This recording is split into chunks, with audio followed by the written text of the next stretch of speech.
1, 2, 1, 2, 3, 4. Do do do do do do do do do do do. Do do do do do do do do do. Do do do do do do do do do do do.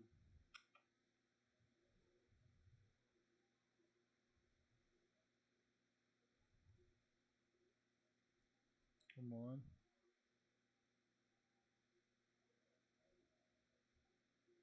Where? Dang it. Oh, I just popped my shoulders and neck.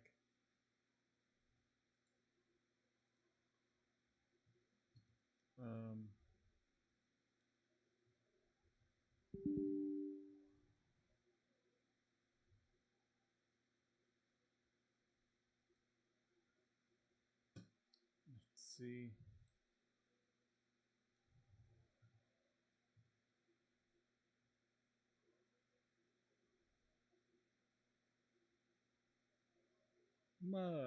Crap.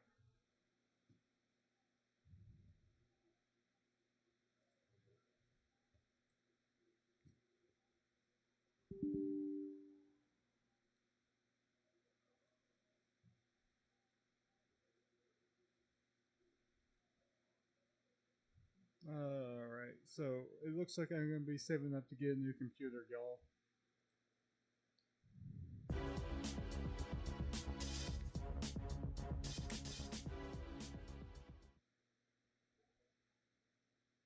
Let the Galaxy Burn.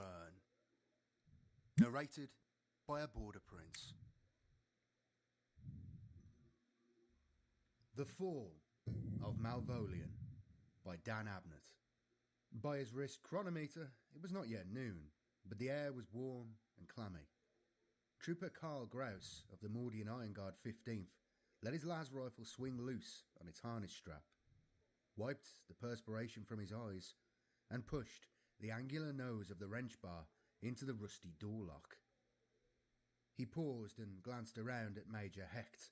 The officer was tensed, his las rifle pulled up tight with the butt in his armpit, ready to fire.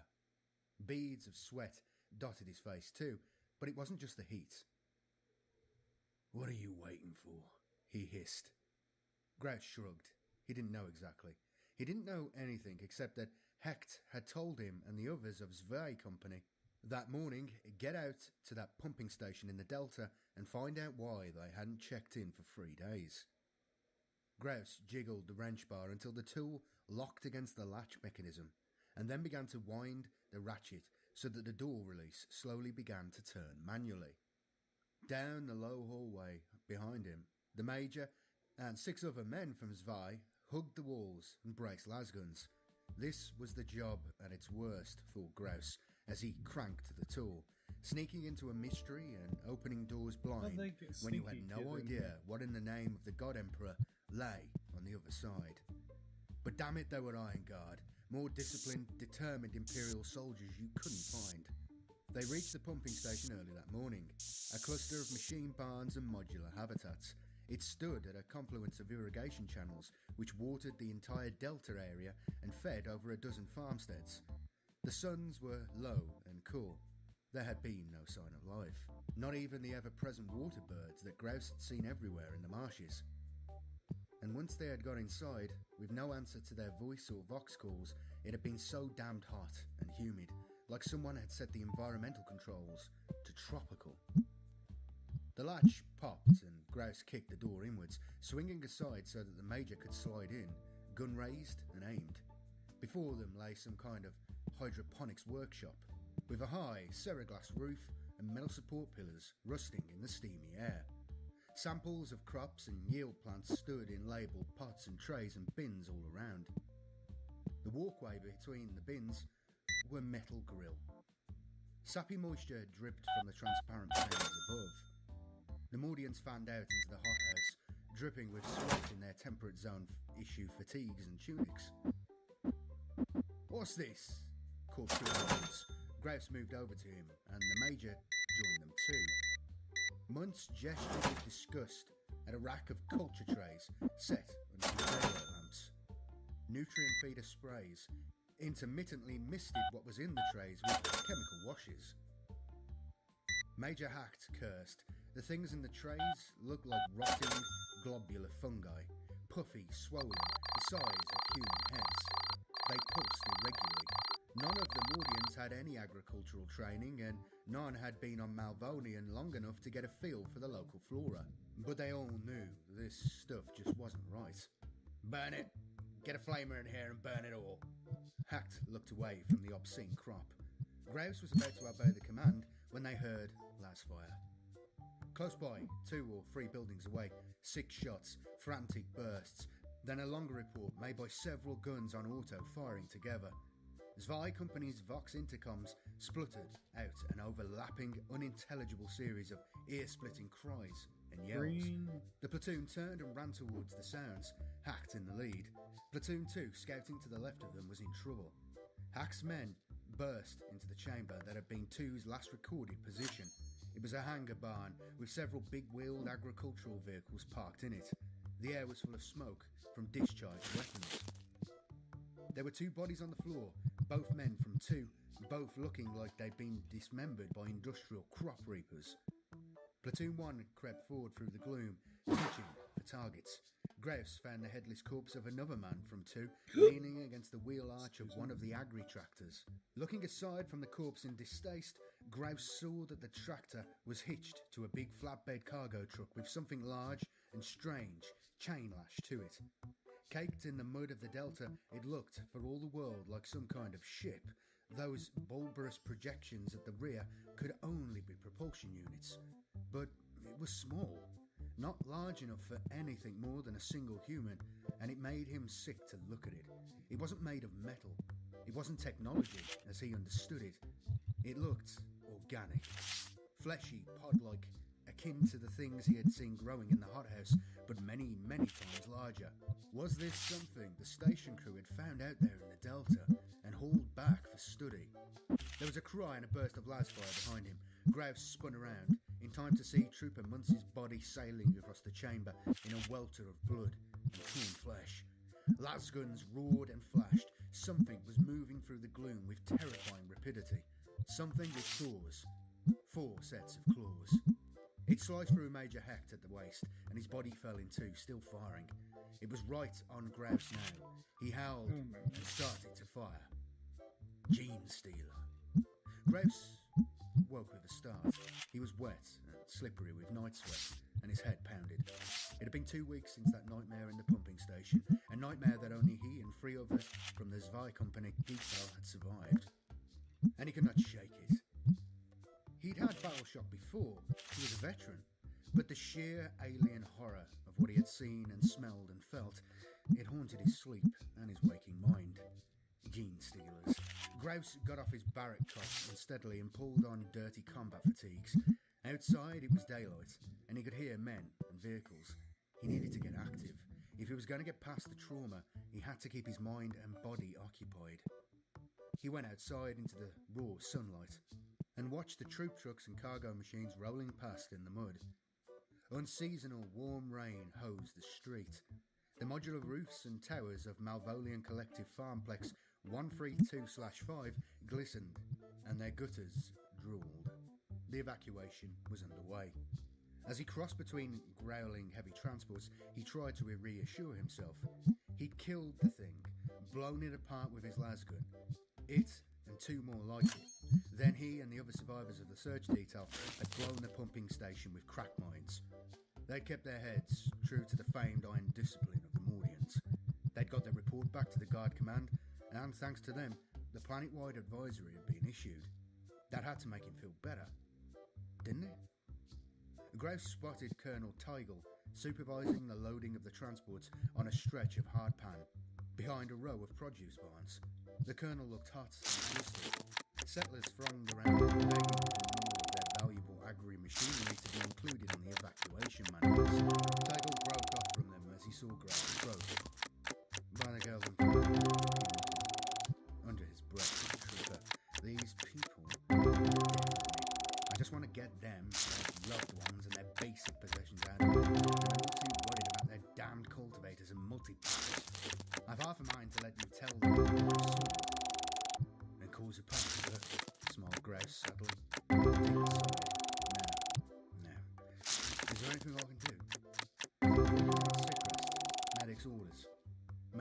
crazy, sir. Give me something to do. It might take my mind off the things in my head. The colonel nodded. Good, man. Well, we need drivers. Can you handle a truck rig? Pretty much, said Grouse. Teagle consulted his data slate and pointed to a dirt-caked 8-wheeler parked over by the side sheds. Unit 177. She's yours. What's the program? I want the main evacuation section out of here by 1500. No excuses. Anything we haven't loaded by then is stale. Bloody farmers. Uplift point is the Nassine Plains, 19 hours north. According to transmitted reports, we're expecting nearly 60 bulk transports to be waiting to take us to the Northern Fleet units. There are 8 other evac convoys like ours heading in from other collectives, so it'll pay to be on time. If we want to get our planes so nasty, we don't want them leaving without us. What if it does come to a fight, sir? Then we'll show these alien freaks what the fighting spirit is. There are 70,000 men from our regiment deployed plans, not to mention 30,000 from the Pfizer's regiments. General Khan has informed me that army units are a few hours from landing, and there's even talk of help from the chapters. That's reassuring, said Grouse. It may have been a little isolated outbreak we found at the station, but it pays to be prepared. More than prepared, said Teagle, a little darkly. The alerts moved up a notch. And then tell me what? Off-world astropathic communications went down 5 hours ago. The shadow is falling across us. They're coming, Klaus. They're definitely coming. Like beached leviathans with screaming wide mouths, the vast battle barges squatted on dry, stony flats of the plain, disgorging rivers of armour amid clouds of churning pale dust. Even from the high observation mast of the command ship, 300 metres above the ground, General Khan could hear the clank and grumble of the Paladine tanks and fighting vehicles. He swept his magnoculars around and then nodded in satisfaction. Colonel Grismond was deploying his armour as fast as ordered. Fast as a good, clean dispersal. The sky was a clear blue, and they had visibility to 10 kilometres. They wouldn't be caught napping. Khan let the binoculars dangle against the crisp, fresh front of his immaculate Mordian uniform. Beside him on the ship's watch platform, 2 servitors and 3 Mordian adjutants manned the supervision consoles and Voxcaster sets. A steady stream of radio traffic crackled in the background. Hamph, one of the adjutants, approached him across the metal grill and handed the general a data slate. Reports in from all evacuation points, sir. Most of the collectives are underway to us in convoy. Teagle at Collective Farmplex 132/5 informs you they will be underway by 1500. Why so slow? That's where the outbreak occurred, sir. I think the colonel is being especially careful. Khan nodded. He knew Teagle and trusted him well. The man would get the job done. And this? He asked, pointing to the slate. Collective 34/9? They haven't embarked either, General. Men from the Fire Risk Regiment are there. I don't know what's holding them up. Vox them, find out. Tell them I'll skin them alive if they don't move soon. Sir. The air trembled with supersonic basso power. A shadow passed over it. Another 10,000-ton bulk transport swung down into land on the plain, braking jets, squirting blue flames. The aAUDIO, said Hamph, right on time. Boots clanged on the mast ladder and Colonel Grismond pulled himself up onto the platform. He was a tall, thick-set man, wearing the crimson battle dress of the Paladine Armour Brigade proudly. He saluted Khan. Reporting in person, he said. We're ready to move out. Where do you want us? Khan shook the colonel's hand and showed him the chart table. We're playing watchdog right now, Grismond. Some of my men down there in the Delta stirred up gene stealers 2 weeks ago and blew the whistle. From the reports, it looks like the locals found some kind of Tyranid scout drone or incursion probe and woke it up. The Emperor alone knows how long it's been sending its beacon, but since the shadow fell, this morning we can be sure it's been heard. I'd like you to move south. The evac convoy from the Delta Collective may need support if trouble starts there. They're lagging. We will embark at once and meet them en route. Good, good. Khan turned to look at Hamph. Any joy with those damned Fire Risk idiots yet? They'd been in Farm Collective 344/9 only 6 hours, and Trooper Nink was already banging on that something bad was coming. The Feroz troopers were packing crates into the pack of heavy transports behind the main maize silo, and the Suns, a matched pair, were coming up hard and bright. Sergeant Cyril Gallo tossed another crate up into Nink's hands and told him to shut the hell up. Of course there's something bad coming, you moron. That's why we're here. That's why we'd been diverted 9 days ago with express orders to head for Malvolian. That's why we're busting our umps, getting a bunch of dirt scratchers into transports and away to uplift. Something bad, something really bad. Nink looked down at him as if the sergeant had just broken awful news about his wife.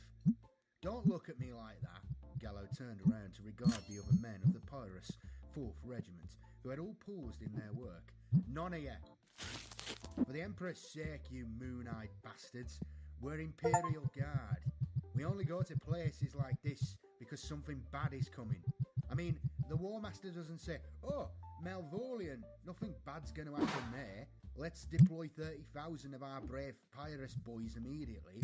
Does he, eh? No, he freaking doesn't. We're here because we are the Imperial freaking Guard, and people give thanks and kiss our spotty butts in gratitude because we're there when that something bad arrives. Now get these crates stored and tell yourselves this. Gallo dropped his voice and grinned at his men.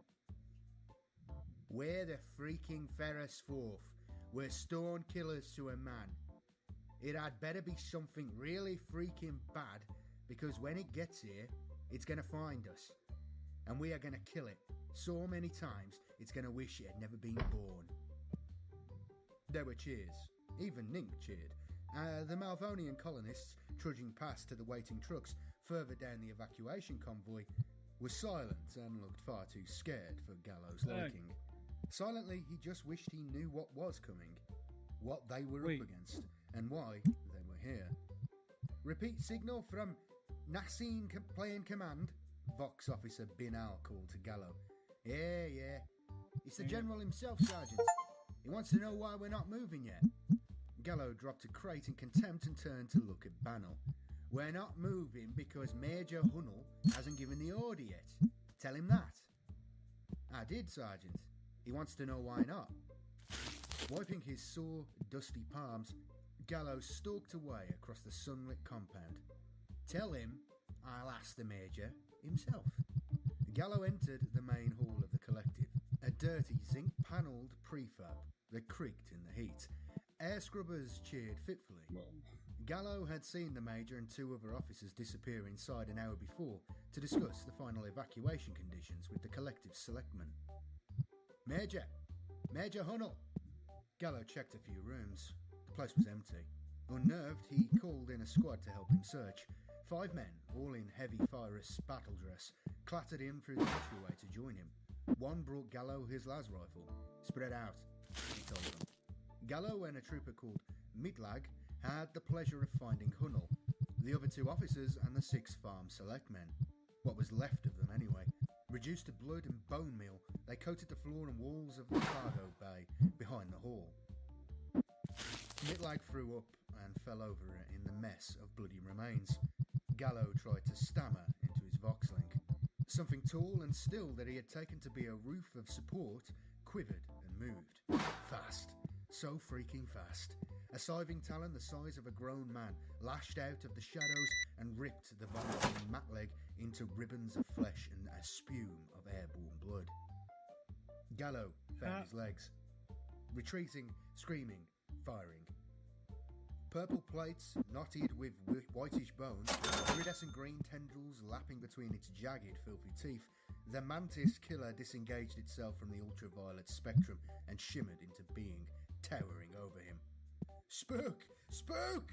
Gallo wailed. His shots punching into the dark parts of the thing's belly and chewed off some splinters of chitin. Then he was in through the doors and running. The Vox channels were alive with panic. Gallo ran into 2 of his searchers and pulled them down into cover, backs against the prefab wall.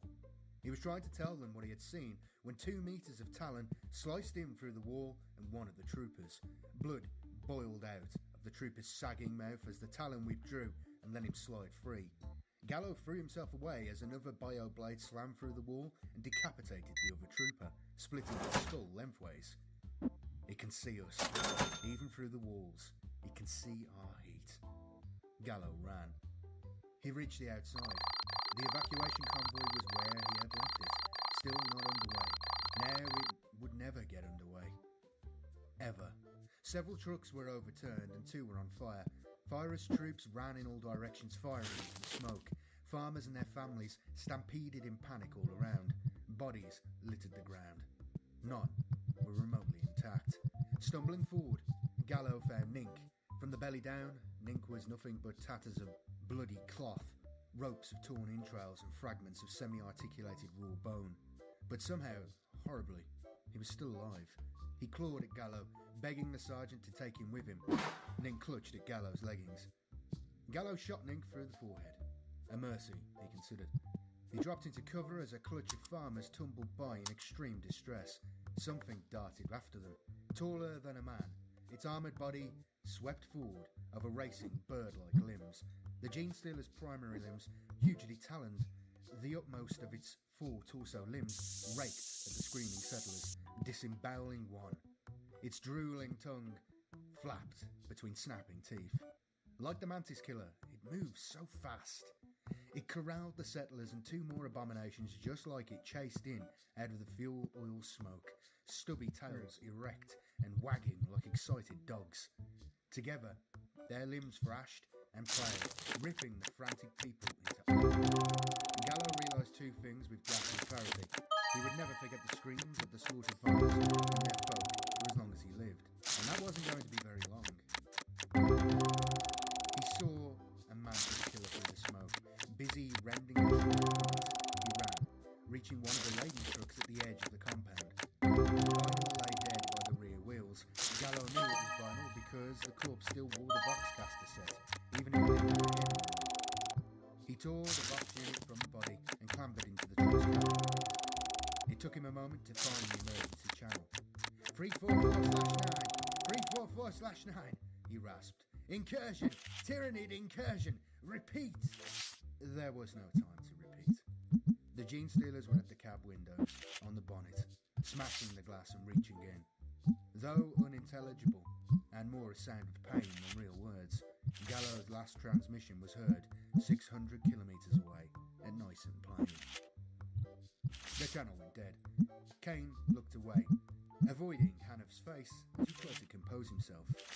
That sound, that scream. He was about to signal Grisman's armoured brigade, which had left the plane just 40 minutes before, to turn on a bearing for 132/5, but the sky went abruptly black. Wind-borne spores began to winnow down around them, burning flesh and thickening the air. Khan ran to get below as the first of the atmospheric toxins began killing Mordian troops and Navy personnel. Ship landing lights came on automatically as the natural light died, illuminating streams of pelting spores like a black blizzard. Against the blackness high above, colossal shapes descended.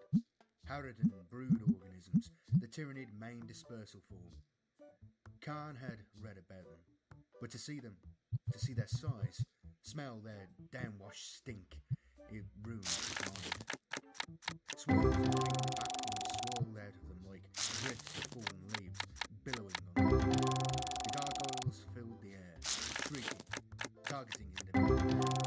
Membranous wings beating, they executed steep, perilous dives, raking the ground beneath them with their flesh borers. They clutched to their leathery torsos.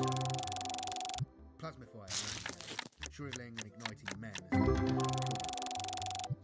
Khan pulled out his power sword and slashed at a gargoyle that swung towards him. He split it in 2 and was drenched in its stinking ichor. Rising, the ground shaking, he saw how the corrosive spore mines were collapsing the substructure of most of the landing ships. Bulk transports were sagging and melting as they lost integrity. Parts of some exploded outwards. Things no bigger than a man scuttled forward through the burning darkness and confusion. Termagants and the larger bounding hormagants. There were thousands of them, Khan realised. So many. So many. He sliced at the alien filth that closed at him. He cut the snout off one termagant, the forelimb off another. He was distracted by a liquid scream as Hanif, running for cover nearby, was destroyed by a mycetic spore, both narcotic and corrosive. A fat bubble slick, punctured by corroding bone mass, was all that remained of him after 30 seconds. The flesh borer hit Khan in the chest. He writhed and wailed as it quivered and dug and turned the contents of his body cavity into mush. The evac convoy was 2 hours out from 132/5 when they saw the change in weather patterns 100 kilometres ahead. A dark stain, like a wash of thunderheads, was brushing the distance, widening with every passing moment. From the cab of Unit 177, Graves saw the blue skies fill with the dark-bellied clouds. His guts tightened. Around the black stain in the distance, the weather was being tormented in an ever-expanding radius. Frothing clouds whirled cyclonically like blast ripples from the ominous darkness. Drizzles of rain, thick with dingy fluid and what seemed like seed pods, pelted down. The 2-kilometre-long convoy switched on their headlights almost as one, and wipers began to beat. "What the hell is that?" asked Trooper Fellman, riding shotgun next to Grouse, an autogun across his lap. Turn west! Turn west!" Colonel Teagle's voice rattled over the inter-vehicle comm. The convoy, ungainly and slow to respond, shunted and churned as it tried to make the new heading. The air was sweet and hot, Grace realised. It smelled like the pumping station hothouse. 2 trucks overturned on the trackway, slumping into rivets as they tried to turn. Another 3 broke axles and were stranded. Teagle left them and their screaming occupants behind. "Nice and plain as gone," he yelled into his Vauxhorn. "Our only hope is the main hive at Melvo Height. Turn west!" Grouse looked at his chart plate. Melvo Height was 1,000 kilometres away to the west. They'd never reach it. Never. He put his foot down anyway. Grisman's armour was running hard from the filth storm that expanded ever outwards from Nice and Plain. All help of reaching the evac convoy from 132/5 was gone. All hope was gone. Period. He turned his vehicle to meet the elm rush. It was a slow business, because the torrential rain had turned the dry, stony fields to mud, and tangles of vegetation were growing up out of it even as he watched. In the space of 15 minutes, a dry, arid upland had turned into a mossy, fern-filled swamp. Another hour, and it would be a thick, impenetrable jungle of creepers and moulds, spilling outwards and consuming the dry land. Grisman didn't have an hour, and would never see that floral conquest. His tank guns roared up into the dense packs of flying things that swooped from the straining sky. Burning, membranous creatures dropped to the ground or were annihilated in the air. Then his tanks started to die. Advancing tides of biovore engines spat spore mines into them, blowing armoured units apart or melting them with acid and poison.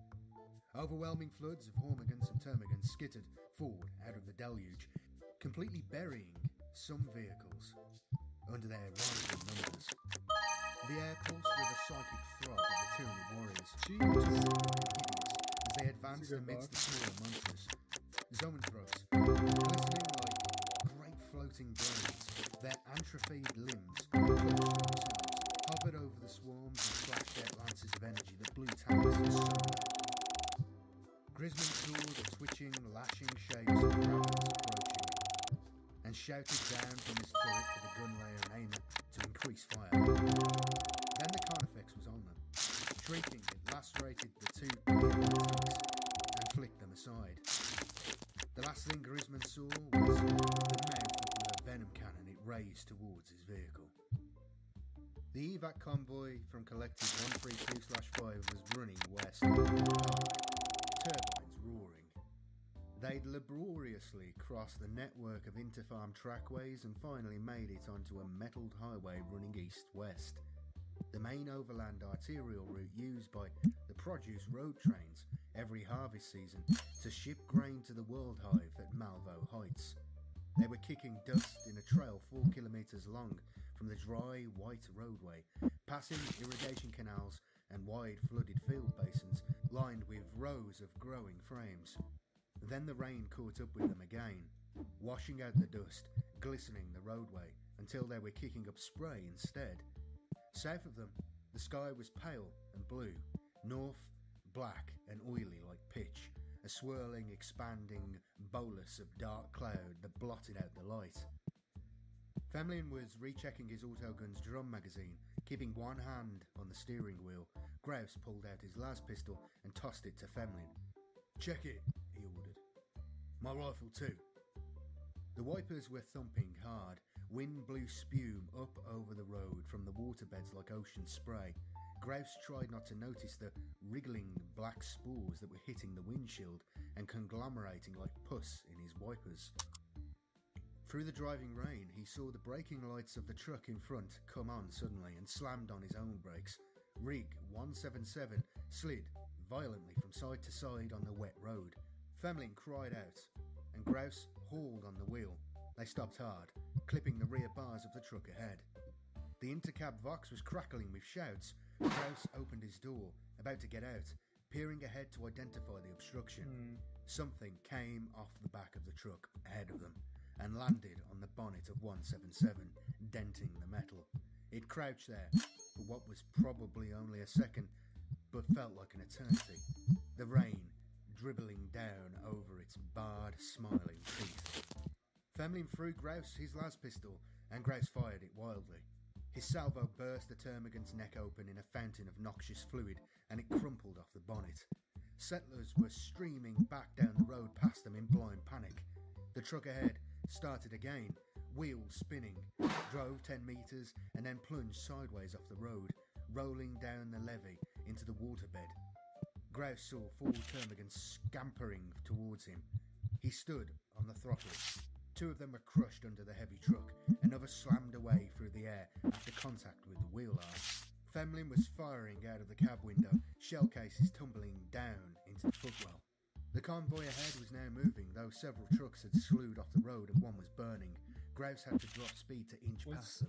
Something grotesque and grinning appeared at the cab window beside Grouse, and he dropped forward, allowing Femlin to blast it through the glass.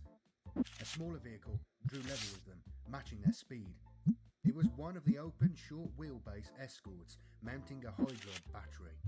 Grouse waved the driver past and then fell in behind. A moment later, the Hydra battery was pounding, firing directly ahead of the speeding machine.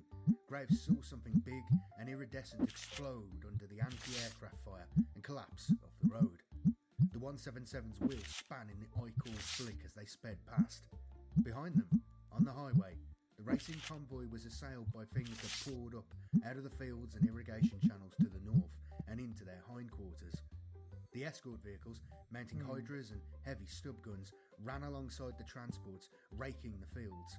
Mantis killers reared and clacked their talons, disintegrating in drizzles of mucus and chitin as the guns found them. Swarming termagants were smashed under speeding wheels. Hit by multiple flesh borers, a Hydra truck span out of control and flew off the road, exploding in a drain canal. Biovore spore mines crumped down, blowing 2 of their fast-moving transports into fragments. There were bat shapes in the air above.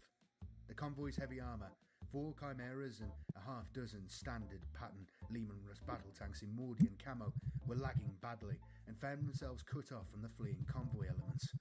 Hormagorns overran 2 of the chimeras, covering their hulls with their squirming shapes as they opened them up like seed cases. 2 of the tanks stopped dead, traversed their turrets, and began pounding at the wave of obscenities that rippled after the convoy. The crews knew they were as good as dead. Mordian discipline made them sell their lives as dearly as they could. Spitting bioplasma destroyed one tank. The other was struck by some energised flash that looked like green lightning and blew apart as its munitions ignited. Caught by a trio of lictors, another chimera tried to turn and was thrown end over end. Torn track sections flying. Corrosive spores reduced another of the Lehman Russes to tar and semi-solid lumps. Standing in the back of a speeding escort truck, Colonel Teagle manned the gun mount himself. Searing painted red tendrils had just turned his main gunner inside out. He swung the stub gun on its pivot, squeezing and firing grip, spraying the road behind him with twin, dipping, dragging streams of heavy fire. He was drenched with rain. There was something in his mouth, something crawling on his skin. Mycetic spores plastered him, eating him away. By the time his driver fell to a barb round and spun the vehicle into a transport's back wheels with splintering force, there was nothing left of Teagle but some articulated limb bones dragging from the gun grip. 10 kilometres on, out of the irrigated, arable spread and into the lowlands behind, Evac 132/5 found there was no going forward. The convoy was a ragged mess. The black, weeping sky had utterly overtaken what remained of the column, and the tide of horror was upon them.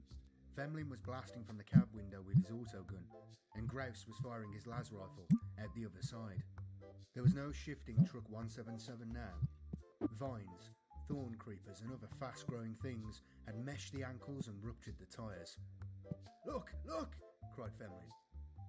There were dots in the sky, burning dots that fast resolved themselves into drop pods flaring in atmospheric entry. 12, 2 dozen, 3. "Oh, praise the Emperor," Grace breathed. The first pods hit the ground, bouncing and tearing through the cushion of foliage. Grouse saw the man clamber out. Adeptus Astartes, Space Marines, the Lamenters. They had come as promised, yellow armour gleaming in the dying light. They had come, despite the odds. The giant armoured warriors, humanity's finest, deployed from their pods, blasting with guns, flamers and melters. Termagants and Hormigans exploded beneath the writhing firepower. Flamers burned stinking plant growth away. Gargoyles were blown, ruptured out of the sky. Grouse saw a Ravenor convulse and die under a melter's kiss. He saw plasma fire destroy a mantis killer. There, a marine with a power claw ripped a Tyranid warrior in two, the corpse exploding with bile and psychic energy. Here, a marine with a rocket launcher sent up a jumping missile that blew a zoanthrope into flaring specks of matter. Grouse leapt from the truck's cab and ran into the fray, his lasgun blasting. Mordian troopers were with him now, enervated by the Lamenter's swinging assault. Grouse cut down a leaping termagant in mid-air, blowing it apart. He saw 4 Marines cripple and kill a lictor nearby. We could live yet, he thought triumphantly. He heard a keening behind him and turned to face the horror of a Carnifex. Charging, blades clicking, saliva flying from the cutting limbs. Femlin tried to turn his autogun, but became nothing more than a shower of meat. A Lamenter, 2 of them, hit the Screamer killer from the left side with bolter rounds, and as it turned, destroying its head with melter fire. Its scything blade still whickering lethally as it toppled, decapitated them both. Grouse fell to his knees. He honestly didn't think it was possible that a Space Marine could die. They seemed to him invulnerable, godlike, the walking manifestations of the God Emperor of Terror himself. But it was true. He looked down at the fallen, splintered helm of one Marine, the glassy, dull, dead face peering out of it. He looked away, but saw another Lamenter ripped in two by a Mantis killer 50 metres away. A Ravener fell, twisting and flicking, onto 3 more and ground them into soil, ripping open their armour with its chitinous mouthparts. Then Grouse saw the worst sight of all, the worst, most unmanning thing his eyes had ever witnessed. 4 Lamenter Space Marines, falling back, overwhelmed. They scrambled through the treacherous, matted ground growth, trying to find cover from the zoanthrope that shimmered after them, spitting bolts of energized death. They turned, fired, ran on, to no avail. The hovering thing exploded one of them and then closed on the other 3. One headed left and ran into the keening bone swords of a Tyranid warrior. Another felled by a glancing blast from a zoanthrope and was swiftly torn apart by a pack of termagants. The last made it another 20 metres before the relentless zoanthrope hit him and exploded his armoured form with a vicious stab of energy. Grouse couldn't believe what he was seeing. In the first 20 minutes from the drop, the Lamenters had cut a hole in the alien assault that had punished them cruelly. Now, in just 5 more minutes, they were being annihilated. A spore mine from a biovore blew 2 more apart and sent a wash of mud and sap high into the air. 2 lamenters faced down another carnifex and blew it apart with sustained bolter fire. A second later, they were both dismembered by hormiguns before they could reload. Grouse saw the hive tyrant advancing through the flaming greenery, slaughtering space marines with its massive blade. He saw the vast, obscene shapes of the biotitans lurching forward in the distant smog. The last lamenter died 39 minutes after the first had clambered from his drop pod. The convoy was ablaze. What parts of it weren't shredded or swarmed over. Grouse dropped into a foxhole, feeling the undergrowth flourish and twist around him. His body was crawling with parasitic infection. He heard chittering. On the horizon line, most nightmarish of all, the vile ripper swarms were moving in, consuming everything in their path, eating up the world. Karl Grouse made his peace with the God Emperor, with his long-dead parents, with his long-lost homeworld, beloved, distant Mordia, praying it would never suffer this blasphemous fate. He put the snout of his lasgun in his open mouth. What was that? Thank you all very much for watching. Really appreciate it. If you wouldn't mind giving this video a like and subscribe if you're not subscribed, and remember to hit the bell so you get notified when I do post videos. Thank you to everybody who's been supporting the channel. You can see your names here. If you want to join this roll call of champions, then please consider using the really appreciate it. And thanks for everybody who does, it means a lot. I'll be back soon. If you enjoyed this ridiculously grim story, and who wants to get saved by the lamenters, you know it's not going to turn out well. Alright.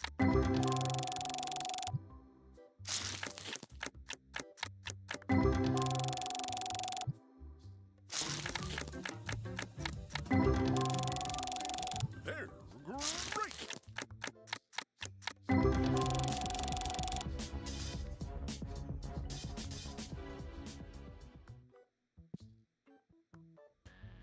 Tales from the Underhive. Talk is the lifeblood of the Downhive. Guilders spread the word of lucky finds, new tunnels or ore strikes, out in the bad zones. Alright, I think In the drinking holes I of think dust I'm it, falls. y'all. My eyes are hurting. My computer's being poop. I think I'm gonna end the stream here. Just a short little 45-minute stream tonight.